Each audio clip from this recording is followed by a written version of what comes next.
దేవుడి చేత పిలువబడినవారు, ఏర్పరచబడినవారు, ప్రార్థనలో, సన్నిధిలో, ఆరాధనలో ఆయనకు నమ్మకంగా బ్రతికేవారు.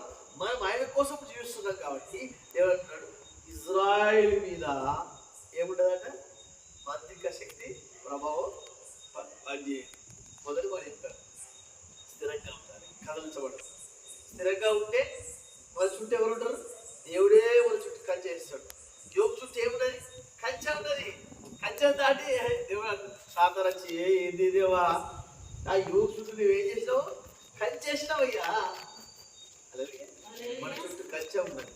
మన దగ్గరికి ఎవరు రారు. వస్తే 10 సార్లు ఆలోచిస్తారు. వాడు నచ్చదు కానీ 10 సార్లు జీవితంలో ఎప్పుడు మనం భయపడదు. పిరికితనము దేవుడు మనకి లేదు. శక్తియు బలము నిగ్రహం గల శక్తి దేవుడు మనకి ఇచ్చాడు. పిరికి గల మనం కాదు.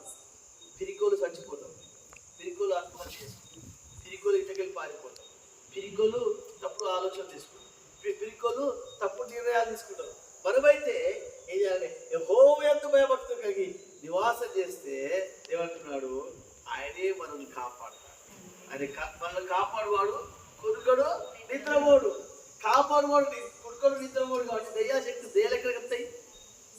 ఇప్పుడు మీరు వాచ్మెన్ కాడ వాచ్మెన్ నిష్ట కలిగి ఎవరు రక్తల్లా ఎవరు బోతల్లా చూస్తారా? చూడ వాడు కాసేపు పడుకున్నా రొట్టలేసి అరే ఏం జరిగిందా చూస్తారా? చూడ ఈ వాచ్మెన్ నిద్రపోతారు కానీ పరలోక వాచ్మెన్ నిద్రపోడు.